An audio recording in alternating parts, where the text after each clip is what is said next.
Marco Franco, the star from Great Oak, 908.06 in the 3200 here at the Sound Running 10 at JSerra High School. Obviously, nothing but credit to you for hanging in there, being tough, being gritty. Obviously, huge respect for Michael Scarens from South Pasadena, saying wave lights be damned. I'm going to run ahead of those and run ahead of everybody else. Just in terms of how you thought it was going to go and how it actually played out, what are your reflections? I think it went honestly pretty similar to how I thought it was going to go. I thought we were going to get out pretty, not too hard, but pretty relaxed.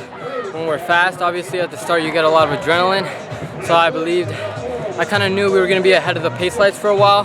Did not know how long, but I knew they were going to come up creeping on us towards the middle of the race, so I was expecting that.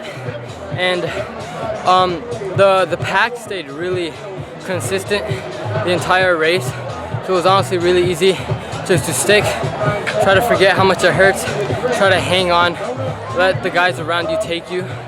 And I think with about 3 laps to go, I decided I can't stick. You gotta make a move. Can't stay here forever. If I die out, I die out. It's either PR or nothing. Right. So I think it was good. The pace lights were really helpful, and I took it out well.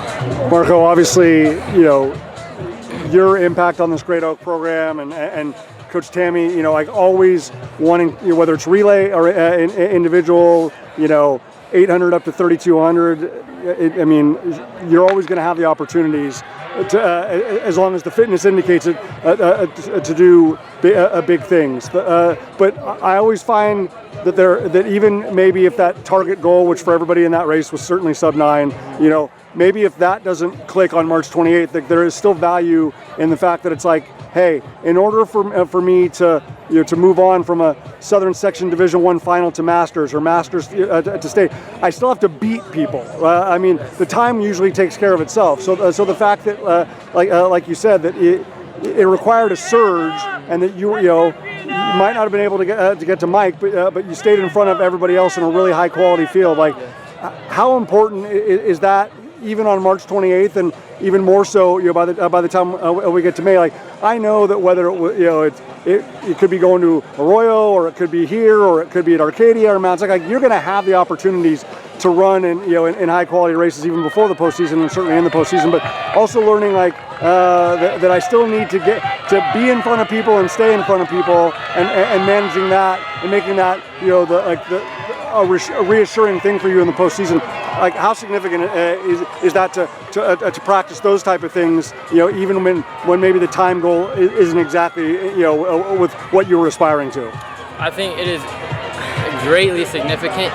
I think a lot of the times people or the runners get carried away with times, and I'm not to say that times aren't important. Times are something that you chase. You can set a goal, something you want to hit. It's what you train for every day. But sometimes we forget that this sport, the point is to come in one of the first guys to come across that line. It's the whole thing is you want to be. It's a race. It's a race where you're trying to come in first. Yes, obviously the time will come, and maybe sometimes some of us here, maybe we did hit the time that we wanted, maybe we didn't. But at the end of the day, whether you hit it or not, it teaches you something great, and it gives you so much experience on what comes next in the season, which is winning. To get past postseason, you gotta win. You gotta come in the top across the line. That's what's gonna get you in the end to the next race. So it definitely, whether you hit the time or not, it definitely teaches you how to race, the strategy and the grit that it takes to come across the line, one of the first ones across the line. Yeah. Awesome, man. Well, not only are you one of the best in all of California, you're a scholar athlete, and one of the most elite racing acumens and IQs. That's why I always like to be able to talk about the race within the race, and certainly an incredibly deep field of more than 20. Obviously, again, huge respect to Michael Scarens, but obviously to you as well, Marco Franco. Stay healthy. Best of luck going forward. Thank you so much.